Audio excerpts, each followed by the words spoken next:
Community is the compass, built not of sameness, but of voices varied and vibrant, stitched together in a quilt of care and resistance. Let difference be our strength, not our division. Good evening and welcome to our 5 o'clock show. This is the Stevenson and Yates, and we are politricking. Always glad to see you guys come in. It's a snowy, nasty day out, so hopefully we'll give you something to sit back and listen to. Um, we always like to start with something to be grateful for. Let's see, what am I grateful for today? Every damn thing. I'm I'm grateful that I'm still alive, that I'm on the good side of the grass. Again, I got a brother with me. He's an analyst. He's our political analyst, and he takes care of us. His name is Mr. Ronald Yates. Let me bring him onto the stage. Boom. What's going Hotep, on, brother? brother. Hotep, what's happening? How you today, man?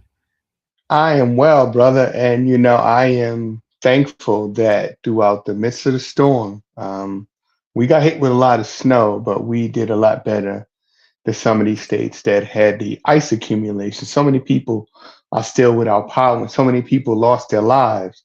Hmm. So we definitely have to be thankful that we got the snow. We're not happy for it, but you know what?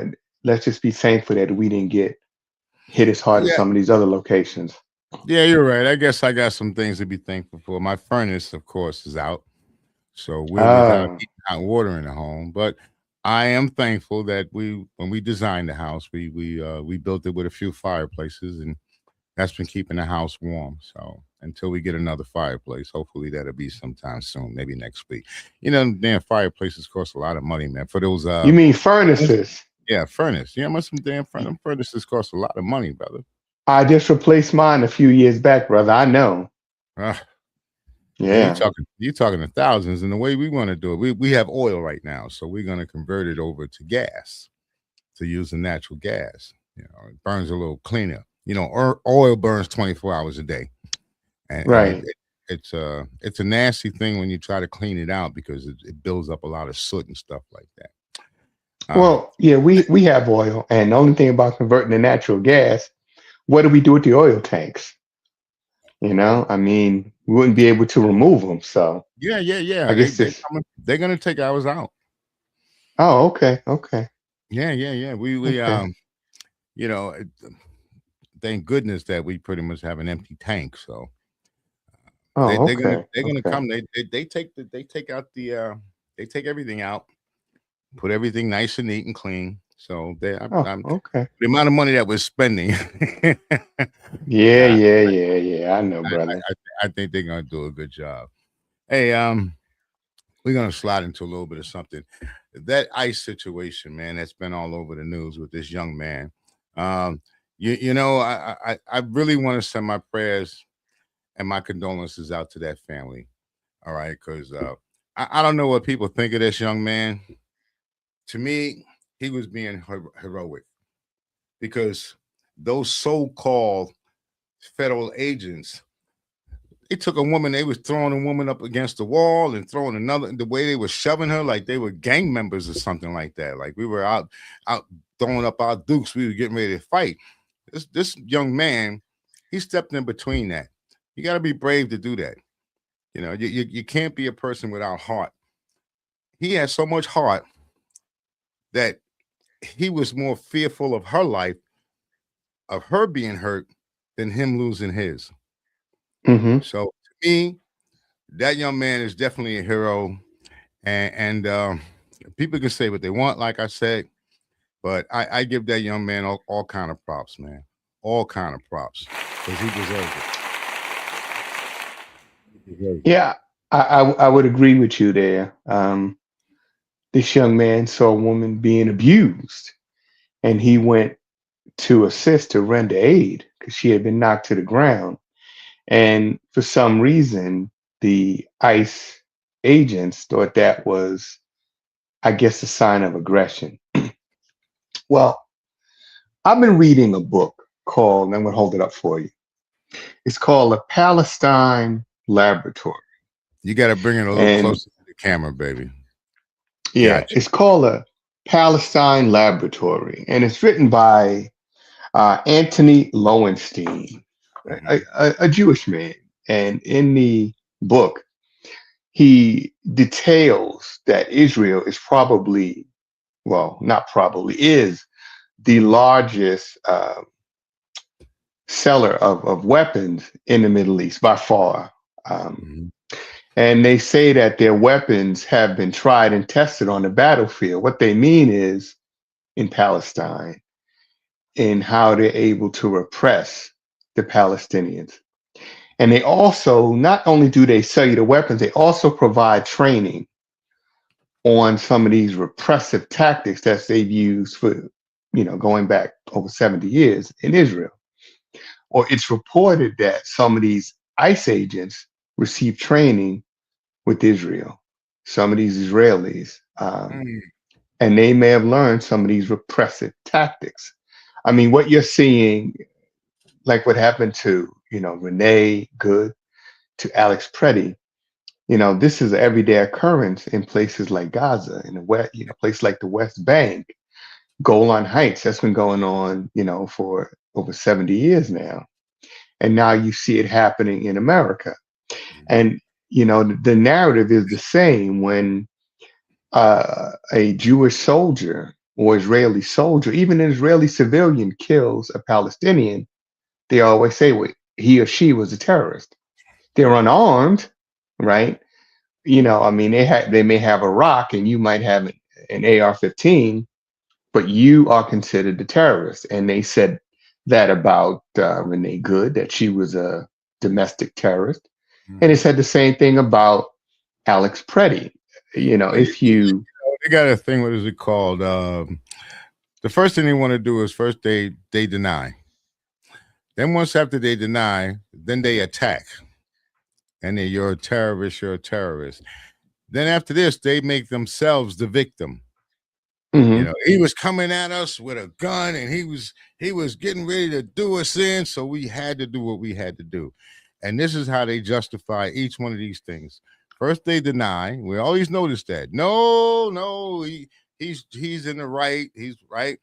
And then they attack. They attack the person that was actually victimized.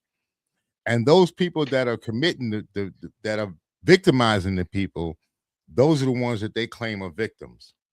And that's what's going on. In each one of those cases, you see, I mean, the first case, one of the case with the woman when she got shot. I mean, Jesus, I don't know how many times they have gone over this and gone over it again.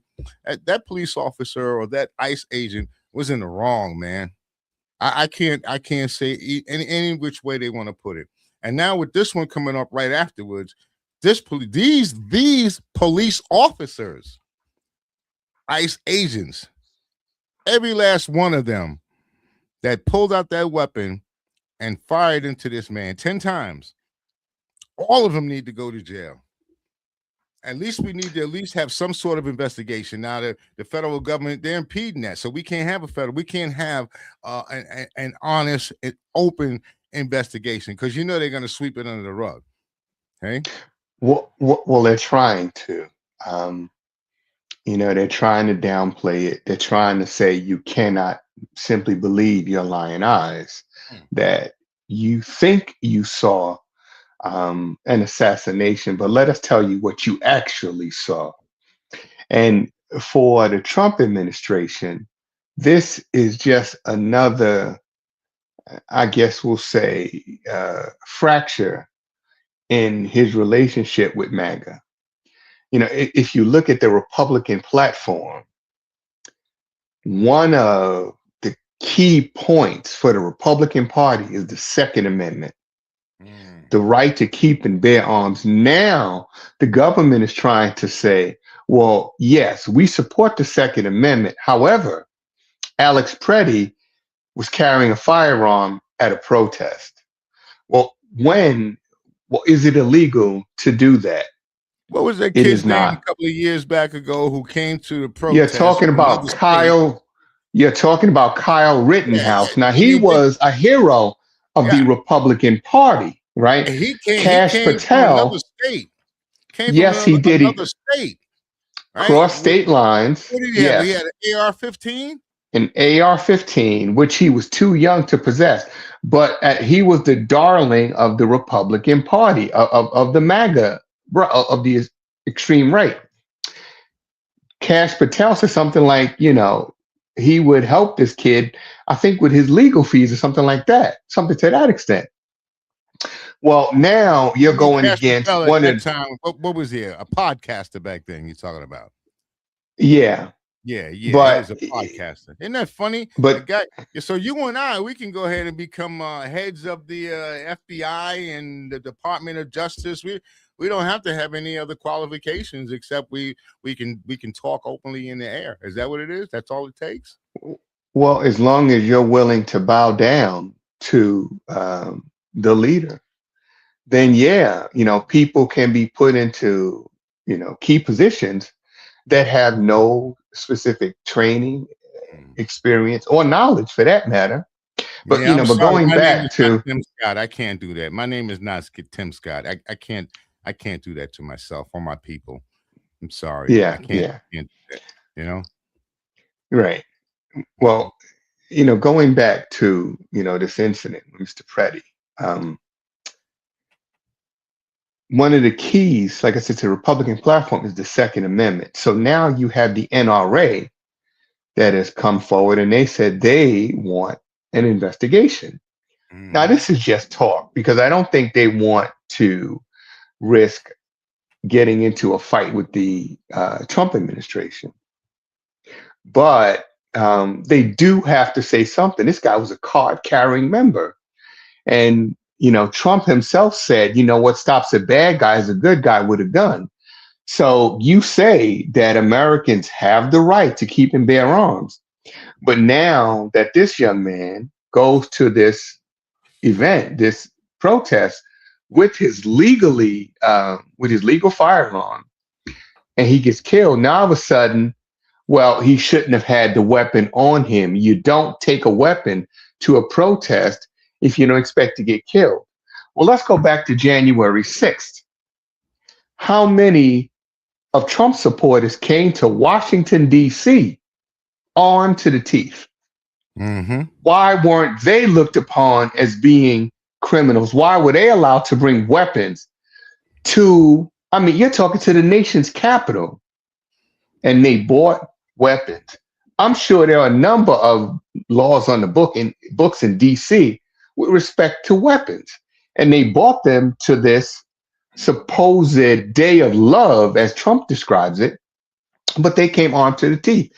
Those people are considered heroes, martyrs, like the woman that was killed trying to get into the chamber, right, who was shot. Her name is constantly brought up, but not in the same context as Renee Good. Renee Good, as we are told, is a domestic terrorist. Renee Good wasn't trying to break into the chamber of the Capitol, where Congress was in session. She wasn't trying to do that. She was trying to drive away, but she's a domestic terrorist. As I said last week, the Ku Klux Klan, which has more than 100-year history of terrorism, is considered a Christian organization, and they are 501c3, which means they do not have to pay taxes on whatever donations they receive. But something like Black Lives Matter or Antifa is considered terrorist organization. So Now, who's making these determinations? Can you tell me what Antifa is, or who was in Antifa, or who's at the top of Antifa, or or is that just an acronym for a person who's anti or against fascism? It's an acronym for anti-fascist or anti-fascism, right? So the other day, well, let me just go back a couple of weeks back. I think it was Senator Benny Thompson he conducted a hearing, and there was a Trump official there, and he asked him about Antifa. He said, "Where is Antifa located? Where's their headquarters?" There was no answer. How many members are there in Antifa? No answer, or rather, an answer that deflected away from the question. You're talking about Antifa, and how all they're spreading all of this trouble around the country. But where's their headquarters? Hmm. How do you tell who's Antifa? Are there uniforms that Antifa wears? Are there Antifa membership cards? None of that exists. So basically, what you have, it's like the war on terror. How do you go to war against a state of mind, right? And that's what we did. And now we're creating an enemy, Antifa, and we're pointing fingers and saying, well, these people are Antifa. But how do you know? Which people? What people are they talking about? I keep waiting to see these people that they're talking about. You know, they make stuff up. Yeah, and they love to use these acronyms, man. And people, they probably don't understand what the like the DEI thing and all that. Yeah, most people don't even understand what that means, because if they actually did, they wouldn't be against it. How are you going to be against diversifying? Right? You can't get away Well, from it in this country unless well, we're you going know to. what? Well, you know what? The fact of the matter is there are a number of people that are against diversity, and they always have been, right? And it's not something that's likely to change. You know, when Europeans arrived into this hemisphere, of course, you know, there were millions of people living here. Could we have lived in peace and harmony? Absolutely. If you think about it, when they say the first person European that established, I guess, a colony here, you go back to Columbus, right? Never saw America. He discovered America, but never saw it. How? I don't know. That's just what they teach us in school. But he did establish at least a trading post in the Bahamas where he landed. And then he went around places like the Dominican Republic, stuff like that. But the fact of the matter is, Columbus had 3 ships. How many men could he have brought with him? If the indigenous people wanted to kill Columbus and his men, they could have did it as soon as they hit the beach. They weren't familiar with this area. They They outnumbered were them. vastly outnumbered. They could have killed them all when they came to this country and established, colonies. They didn't know how to feed themselves. They didn't know how to survive the winters. They didn't know about agriculture in this country. They had to rely on the indigenous people to feed them, to teach them how to hunt, what to hunt, right? What Now, foods brother, were let me safe. ask you. Let me ask you. Now, Uh-huh. except Mhm. for the indigenous people, if you want to say, I mean, we can go a little further than that, man. I mean, who actually civilized, and if we want to talk about the Europeans, I mean, who brought them mathematics? Who taught them how to bathe and wash themselves? Who taught them Mhm. anything about being civilized? I mean, Mhm. they didn't teach it to themselves. We taught it, but they were barbaric people, and that barbarism has gone from generation to generation. It's like it's embedded in certain people's DNA. This is And why you and got that was my point. right. This is why you got Eh, this ICE agent that he could just kill this woman, and it looked like with no remorse. Did you see? As he's walking away, he calls her F and B. yeah, he did. He did, and it was captured. I don't know if it was his body camera or some other recording device, but it's clear what he said, right? Um, but you have to understand something. If you go back to Trump's first run for office, and he was being asked, I think it was one of the debates, and he was being asked about his association with the Proud Boys. And he said to the Proud Boys, stand back and stand by. So Mm-hmm. a lot of these folks that were Proud Boys, that were the January 6th protesters, were hired by ICE, right? Since they were pardoned, their records were expunged, convictions thrown out. A lot of these folks now work for ICE. And there's a list that came out that tells who these people were that were once convicted of insurrection that are now working the streets, that have been issued guns and badges and are going out in the street with a huge budget that they're about to renegotiate, huge budget, weapons, and impunity. No one, no leadership, no direction, no protocols, Well, and not even the what law. the Democrats did. This is what the Democrats did. The Democrats said that they may shut down the government if they Mhm. if they're gonna try to push it through, they give ICE more money, and they're talking about Hmm. at least by Friday. They're talking about shutting it down. Hmm. I wonder if that's actually going to take place. If they're actually going to do that, and then what effect is it going to have on us? You know. But Well, this is what I got to say to some of that, man. I mean, I really I feel bad for the young man. Like I told you, to me, he was a hero. But these situations have been happening to African Americans, man, since I can remember. And I just can't remember so much publicity being brought around it. I mean, even with Floyd, the way that they killed him, they try to demonize him and say he was a criminal straight up and down. Breonna Taylor, they shot through the door, through the window to kill her, right? So mm, I'm just saying is that these type of incidents has been going on in the black community since when I was a kid. The Black Panthers actually used to help protect us against some of the brutality that we received from these police officers. But we got to keep in mind about how the police was formed and why. All right. They were formed to go out to be slave catchers. And they utilized whatever means, whatever brutality that they could put on the table in order to snatch up a person that they considered to be a slave. And at that time, anybody black, whether they were legal or whether they were illegal, snatched their ass up and brought them back to the plantation or somebody's plantation and put them on some auction block. So now here we have it in today's time where these ICE agents, they're pretty much acting pretty much out in the same role with the same type of brutality. Even with the cameras on them, they don't care. They'll pepper spray you in your face. They're supposed to be here to protect us, right? We're the American citizens, right? You got the bad guy coming in, so he's doing the all the criminal activity. Okay, get rid of him. The ones that are here, lock them up in jail. That's what we do here, right? So the other ones, get rid of them. So that's not what they're doing. They're taking everybody. And I tell you another thing. This is what I hear often is that they say that these people are acting like the Gestapo. And I just like to let people know that Hitler got all of his ideas from America. Even in America during that time, you had Nazi parties that were here. So a lot of the ideas that Hitler got, he got from the Jim Crow South, right? From good old US of A. So the only thing we're doing is the things that we've always been doing here in this country. We just find somebody else to pick on. That's it, bro.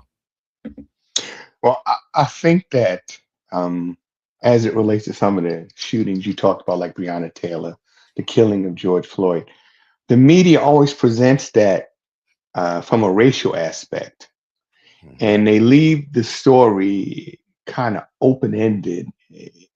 So what I mean by that is they kind of want you to connect the dots. Like they want to talk about the fact that George Floyd was under the influence, right? So they want to lead, and of course they'll drop, the name of the drug fentanyl. So when people hear that, they connect the dots. Oh, George Floyd high fentanyl, and that's what killed him, right? Mm-hmm. Breonna Taylor. Well, yeah, the police went there. They were at the wrong location. The boyfriend didn't live there anymore. But even though she hadn't been with this guy in a couple of years, she still had some involvement, right? That's the way they'll play up those stories when it involves a black person and someone who is they call white. Now, in this case, you have, a Caucasian person killing another Caucasian person, and when it's the opposite, when a black person is killed, there's always the media and the way they present the story, they want to demonize the black person. In this case, right, with not only with Mr. Preddy, but also with Renee Good, they're presenting them as victims, innocent victims who never should have lost their life. Mm-hmm. They're calling for investigations. People are out protesting. I don't care how cold it's gotten in Minnesota. The protest continues, right? And now you see some movement on behalf of the Trump administration. They're pulling Greg Bovino out. This is the guy who walked around with a Nazi leather coat on and did a Nazi salute. He did the Nazi salute. So he's being pulled out. And they're sending Holman in, I guess, to try to smooth things over some. But I don't think it's going to work. I think that a head is going to have to roll.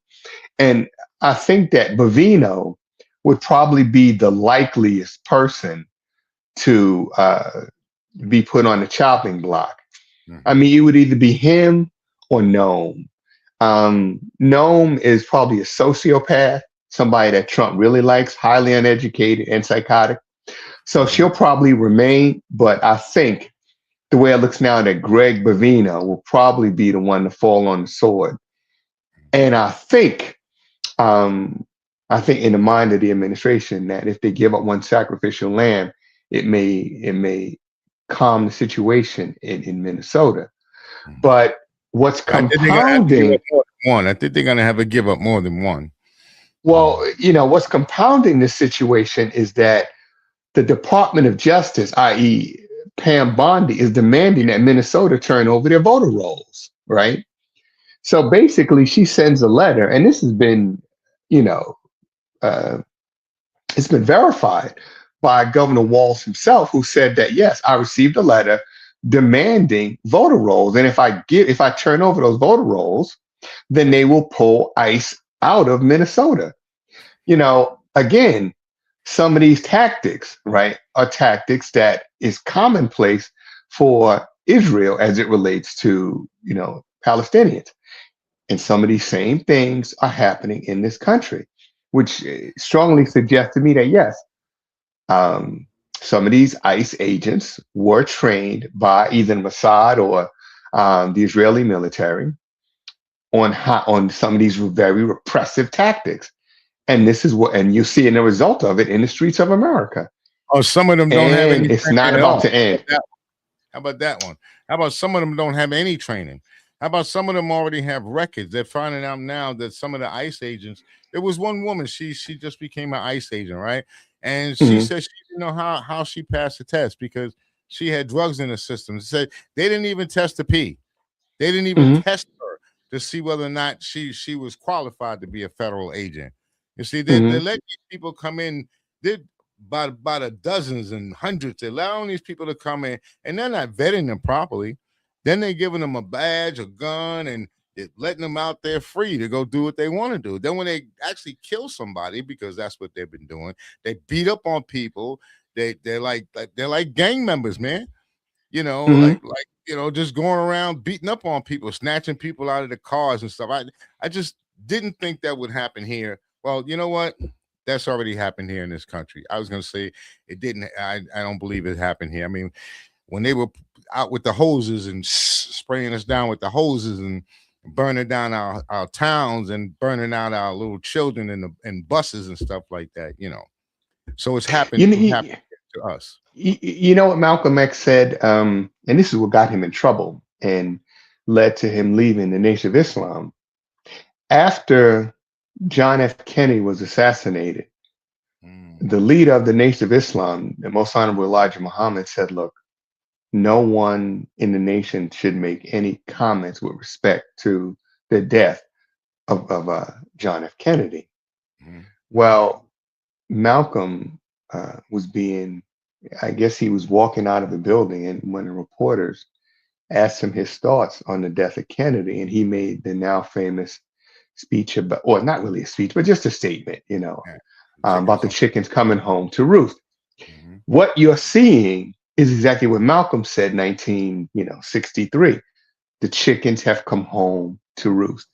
And, we knew about this level of violence, right? It's been something we have experienced for 400 years in this country. This is now, something different for the Caucasian community. They're not used to this. They're used to being able to assert their rights. What rights do you have now? They're used to say, well, look, I'm an American. I'm entitled to have an attorney when I'm questioned. I don't have to answer questions. Well, now you do. And if you don't, you can end up like, Renee Good or like Alex Preddy. If you think about it, for years, I mean, decades, Caucasians have talked about a race war. I don't think they ever realized there's only one race on the planet, but I don't think Mhm. they ever realized that they would end up fighting each other. It wouldn't be us, that they would end up fighting and killing one another. And that's what's happening. And Hey, some of these bro, things, I got you. I got one mhm, for you. Boston Tea uh, Party, man. The Boston Tea Party, brother. What well, do you you know think that? what? Well, if you go back, right, if you think about it, World War II was just 80 some odd years ago, 85 years ago, give or take, right? Mm-hmm. And this was primarily a European conflict. This is just less than 20 years before what was called the War to End All Wars, which I think killed what, 40 million people? 20 years later, they're at it again. Mm-hmm. White men killing white men. So, you know, uh, the Pope, and let me go back, not the Pope, it was actually Constantine. He began to unite Europe under the banner of Christianity. So finally, when the papacy was established, the Pope said, look, you European countries, stop fighting amongst yourselves. What you need to do is unite under the banner of Christianity, under the sign of the cross, and go and dominate what today we call the global south. And Trump is actually breaking the Caucasian bro code. Trump now is talking about taking Greenland. Hmm. And the European Union and the European powers are saying, hey, Trump, listen, we don't do it to one another. We do it to them. We But go and we take from Greenland the is not. global south. I was looking at a video. Actually, I was watching television on the news, and it was a woman. She was speaking to a woman from Greenland, and she said specifically, "We are not white." She said, "We're not." And I looked at her. When I looked at her, what I saw like a fair skin or light skinned sister. That's They're kind of what it indigenous. looked like to me. They Yeah, they indigenous. are That's they are indigenous. And right. they And have been she there straight up said, for she said, thousands "We of are not years. white."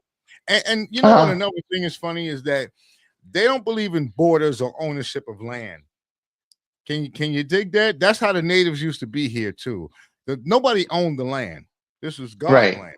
Nobody, no man Hmm. or human owned the land. Right? Hmm. Greenland, they say you can go ahead and buy a house, build a house on the land. They'll take care of you, but no one owns the land. And Right. I kind of like that idea. I think that's pretty That cool. that is something that is kind of universal, right? Except to Europeans, right? Most um, people that have a connection to the land, a connection to earth, a connection to the higher power, realize that God gave us all the land to share, that no one man owns it. Hmm. But Europeans came along and created a system that said, well, if I have a piece of paper, this piece of paper means that I own this land. Well, how did you get control of this land and who gave it to you? Hmm. You can't enter into a real estate agreement with God. So how did you get it? Hmm. But, you know, he's breaking that bro code by trying to take Greenland from the Danish. And now you have the former European allies Trump said something, I think just recently, today or yesterday. He talked about how who needs Canada? And Oh, then the Canadians responded with a list of all these men and women that died fighting in Iraq and Afghanistan, a war that the US started. And then we just talk about the amount of trade. We're talking hundreds of billions of dollars in trade between America and Canada that is not taking place now because you of the see what he said tariffs. about. I tell you what he said about that with the Canada situation. He says he doesn't want them to do trade with China, Right. And and he's I going guess to taking Greenland he's is going to supposed to be punish them. against that. Yeah, he's going to Right. punish them. Give them 100% tariffs. Right, A hundred right. percent Well, tariffs. right. Which of course what Canada will do, like so many other countries have done, is find other trading partners than the US. Now, if you think about it, You know what they're gonna what do? is I'll the tell you what they're gonna impact? do. I wouldn't want to live in New York City if Trump Well, continues to play this game because the power comes from Canada. Well, That's how you you light got to up New understand. York. Well, you got to understand, right? The Canadians, just like these other people that have tariffs slapped on them, these enormous tariffs, all they're going to do is just find other trading partners. But what's going to be the impact for businesses in this country? How many businesses have gone out since Trump implemented his taxes, his tariffs rather, which is a tax? How many people have lost jobs and continue to lose jobs? 800,000. When was the last time we got an accurate jobs report? We don't get them anymore. The last time someone put out a jobs report that showed only 73,000 jobs created, Trump fired that person. Since then, there's no jobs report. This economy is rapidly heading to a crash, right? Declining. And yet, well, yeah, because, you know, if you want to build the economy, you invest in the economy. The Trump administration is not encouraging investment in the domestic economy. He's trying to get oil companies to invest billions of dollars in Venezuela. Now there's another issue about that with that Venezuela deal, right? So this is yeah, I had to do a little research, right? So it just came to mind as I'm doing this research. Why are we going over there for oil that they're willing to give us? Because they already had this on the table, Maduro and the rest of them, that they were calling Exxon. They were calling these big, come on in, you can come on in and take care of this business. So why steal the oil if somebody's giving it to you? I don't understand that. Well, the Trump administration and administrations before Trump, can't just blame it on him. Biden, Obama, Bush, going back, decades, have been pointing the finger at Venezuela, particularly Maduro and his predecessor, Hugo Chavez, because they were leftist. Well, the Venezuelan oil fields were nationalized, but that took place in 1976. That's right? what I'm trying to say. 1976. So why are you pointing the finger at Maduro and before him Chavez when they were kids when this happened? It had nothing to do with them. But in terms of stealing the oil, well, let's think about it. Those tankers that were taken, and they just sold the oil from a tanker just recently. 500,000 barrels of oil. Where did the money go? The money was put into an account in Qatar. Who has access to the account in Qatar? How are the American people benefiting? You got to understand, American naval forces and Marines are in this area, putting their lives at stake. How are they benefiting from the capture of Nicolas Maduro and his wife or the sale of the oil? Listen, man, The money's not even coming into this country. But you already know this is not about us. This is not about us, how we're going to do better as Americans. They could, excuse my French, and I got my little jar over there. They could get less than a shit about Americans and how we're going to do as Americans, how well we're going to do, whether we're going to grow as a nation, whether we unify as a nation. They prefer us to be divided. This way they can run around and do all kind of stuff behind our backs because we're too busy at each other. Instead of trying to, we don't have to totally unify, but then we got to come together. We got to act like humans. We have to have some humanity. The way that woman was killed, and the way that young man was killed, and the other killings that have been done, there's like no humanity here. And that's the problem. I don't care red, I don't care blue, I don't care whatever, man. It's got to come down to like that purplish. We the people. That's the only way it's going to work in this country. Well, you got to understand something, right? What's happening in places like Minnesota and across the country, in blue states anyway, the Trump administration is desperately trying to create chaos. They want the violence. Once, the playbook is to create the conditions then allow the chaos to ensue, and then you're the one to bring order. So I think it's the second or third law of thermodynamics. Out of chaos comes order. Right. Well, you know what?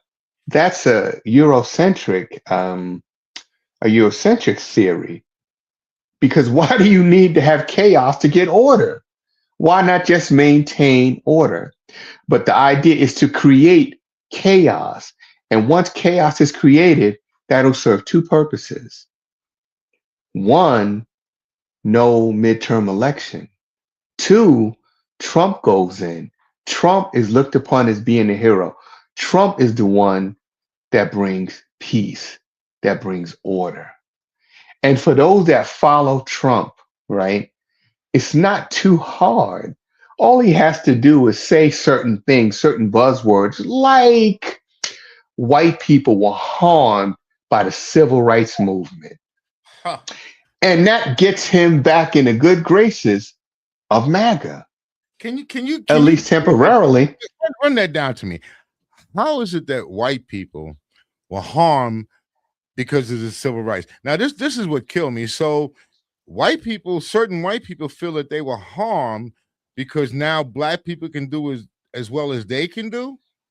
Now that black people have this equal footing, and the white people don't have their foot down on your neck, keeping you down. Now you got this equal footing. So what are we taking away from that? As black people, what are we taking away from white people? I don't get it. What are we taking away from the guy that's working on the steel mill or the guy that's climbing the telephone pole? What are we taking from them? And why do they hate us so much? Well, here's the thing. I certainly wouldn't call it equal footing. And what I'd like to ask some of my Caucasian counterparts who are angry at black people for programs like affirmative action, I'd like to ask them, who wrote the legislation for affirmative action? Who passed the legislation for affirmative action? You see, the thing is, it was white men, because that's who was in Congress during that time, white men over the age of 50 who wrote this legislation. It was white men over the age of 50 that lobbied and passed this legislation. Well, we weren't in Congress. We didn't ask for it. Malcolm X was dead by this time. He damn sure didn't want affirmative action. Dr. King was dead by this time. Do you remember Dr. King asking for affirmative action in any of his speeches? Well, if we didn't ask for it, who the hell did?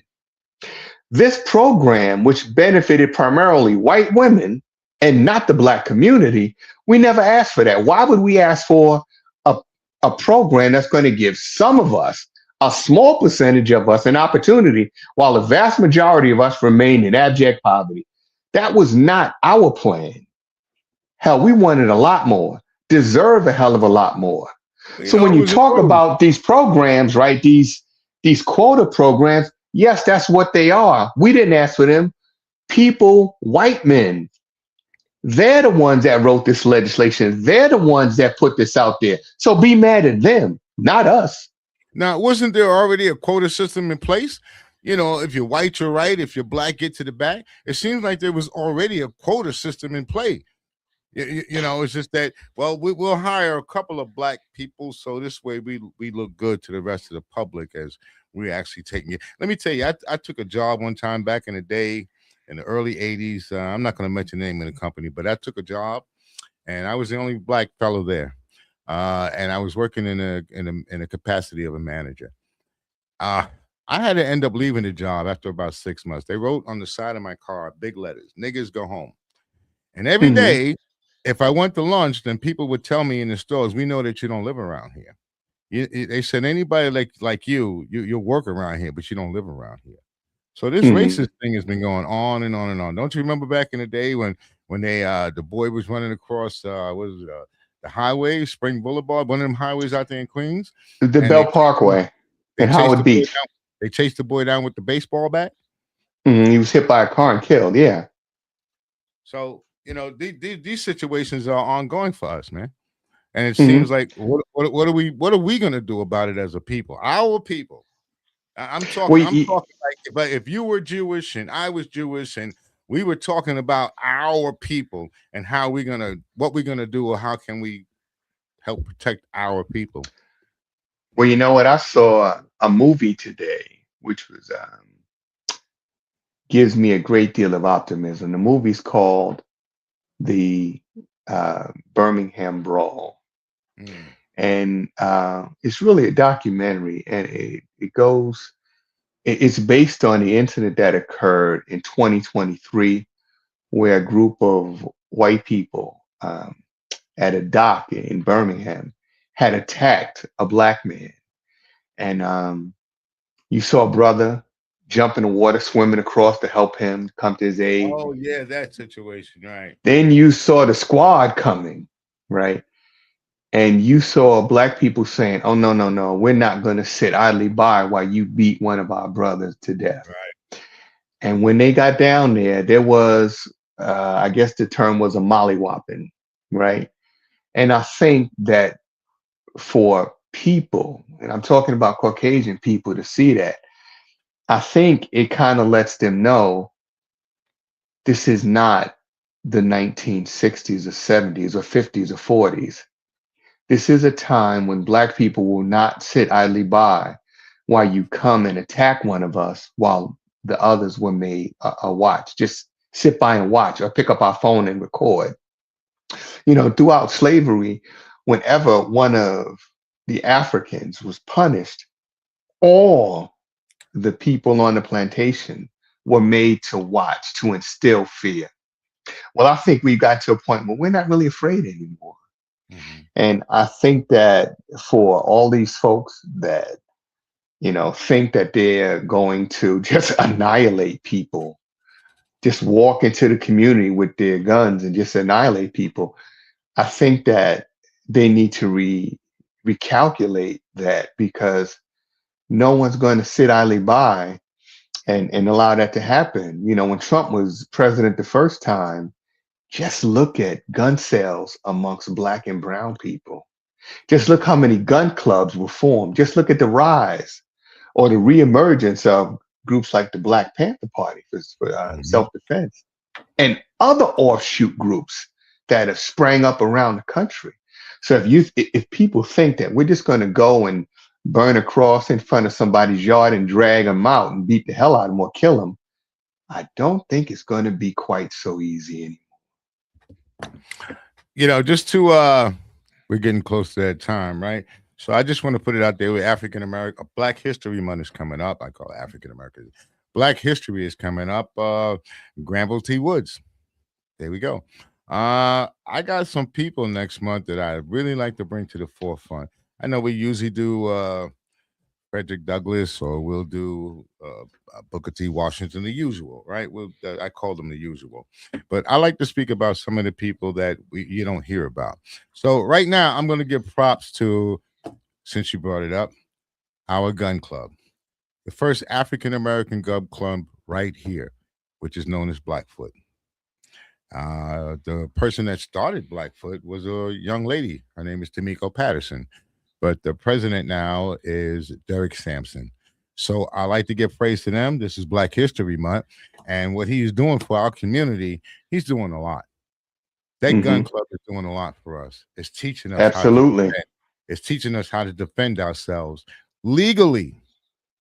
I went to some of his classes, and they're damn good. He has some Yes, they are very vital information that he gives out to us, so we can learn how to not only protect ourselves with our firearm, but how to protect ourselves with our mind, which is the most important. So I just want to give a shout out, and that's Blackfoot Gun Club. You guys can look it up online. It's African American gun club here. Pocono Blackfoot Gun Club, because there may be other Blackfoots, but right. Ours is specifically Pocono Blackfoot Gun Club. Thank you, brother, for that. But, you're quite welcome, brother. I wanted to give props to that, and I want to let people also know is that when you see black people and they're angry, there's it's called black pain, and we got a reason to be angry. 400 years of oppression, getting beat down, the abuse that we've had to take, and and gone through year after year after year. I mean, even now, up until today's time, yeah. When I was growing up as a kid, my mother said we had to be twice as good. Well, in today's times, it seems like we got to be 3 times as good. And if they're trying to divide up the black family, I love women empowerment, but I love family empowerment even more. So I love to keep the black family together. We know that it was a little game that they played on us by taking a black man out of the family unit by not giving them jobs, bringing them down, all kind of nonsense. They became alcoholics and drug addicts, and they left us to have the woman to be in charge and take care of the family, and not in all families, but enough to make a dent. So in order for us to grow as a people, we're gonna have to grow as a family first, because family is the strongest organization known to man. As long as we have a strong family, nothing can defeat us. So that's my little tidbit for the day. Got something you want to say, brother, before we break out? Well, there's just one individual that I'd like you to take a look at, because maybe we can discuss this at some point. This is a black man. He is a pastor, and he's also a podcaster. He has JLP Talk, and his name is Jesse Lee Peterson. And I saw him, believe it may have been on Dr. Phil's show, and he was saying that what he wants to see is more white babies being born. Mhm. And the reason behind that is because he said the reason behind that is because uh, white people tend to be more creative, more Mhm. intelligent. Yes. So I'd like you to take a look at what he has to say, and then we You can really, talk you about. really want me to waste my time with that? No, I because can't do that, man. no, but what I want to do is, we're going into Black History Month, right? Right? So Yes, we sir. also, while we're going to talk about positive aspects of Black history and Black life, we also need to talk about the hatred we have, self-hatred, the deep-seated self-hatred, and how it comes out in brothers like this. I don't know if I can call Mm. him a brother, because all skin folk ain't kinfolk, but He's it comes out, still skin folks, so he's still a in brother. destructive ways, in very destructive ways. And these are the people, right, that are put in a position to give information to our children, right? These are the people we need to be aware of, and we need to need to make sure that our children understand that blackness is not a badge of shame, that we came from greatness, and to greatness we will return. But Mm-hmm. we need to let them know that while there were so many great people out there, great artists, great thinkers, there are also some handkerchief head coons out there that they need to avoid. I like to promote the books as well. So I guess once I get this web page up and running, I'll have a space where I can promote books. There's a brother named K Klein, Clay Kane, Oh, I'm and familiar with him from yeah, talk radio. he's from Talk Radio. He's also a writer as well. Yeah, Hmm. I've read one of it, wrote one of, I read a book that he's written, and it's called The Griff. Now, Yes, I'm familiar with that. now in that book, it kind of tells you about it's the Republicans from the party of Lincoln, the black Republicans from the party of Lincoln to the cult of Trump. And in there, it kind of tells a lot about certain people, as we were talking about through history, that we would not consider our kinfolk. They've been our skinfolk, and they have done so much damage to us as black people. And Hmm. if you get a chance to read the Griff, you'll see what I mean. He's got another book out now too. I think I want to check out. It's called "Burn Down Master's House." Hmm. Just the title kind of Hmm. got me, But that Yeah. other book that we read, Black AF History, Right. Yes. that's an excellent book too. So when I get a chance and I get this web page up and running, I'm gonna have a list of recommended reading for Hmm. us. And that's definitely one of them. That one is a great book. So much Great, information is in there. great book. And So on that line of information, I told you about a good friend of mine. He is a modern day griot in every Mhm. sense of the word, and I'm going to try to get him on with us at least one day in in February, so you can just see what hear and see what I saw when I met this man over 20 years ago. Mm. And I thought I knew Black history. He has a museum, his own museum in San Diego, California, and in 1 hour I learned more about the history of African people throughout the diaspora than I learned in 20 years of schooling. Mm. Well, So we we got definitely a need to good have him chance. on. We had the young lady here recently where she got an opportunity to talk about the Monroe County. The starting, her family has been here since like the 1800s, and we kind of rolled on up into 70s. So that was a good experience about her mother actually being one of the people or the founders of the NAACP here in Monroe County. So they honor her yearly. So I have her on the show. We also going to have another young lady that she's from a woman empowerment, which is the Metamorphosis Empowerment Group, and she'll Ah, be on. Right, that young lady will be on the 11th. Now I got a good surprise. I'm just waiting. Well, I don't want to make it a surprise, but I got a good person, especially I want to talk to about history, and his name would be Chris Curry. okay. Okay, Ray Goodman and Brown, the moments, all of that. And this brother has a library of history in his head. I mean, what he's got in his brain, you could literally fill up the Smithsonian Library.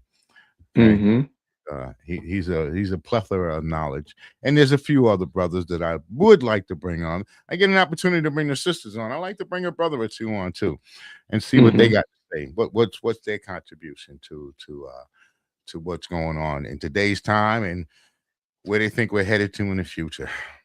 Mm-hmm. So, so to everyone out there, thank you guys for tuning in. I see you've already tuned in, and we here like to say thank you, and we do appreciate you tuning in. If you hit the like and subscribe button, we would appreciate that as well. We're trying to grow as a community station here, so we're all brothers and sisters. As long as we remember that, we must treat each other humane or humanely. Recently, we have not been doing that.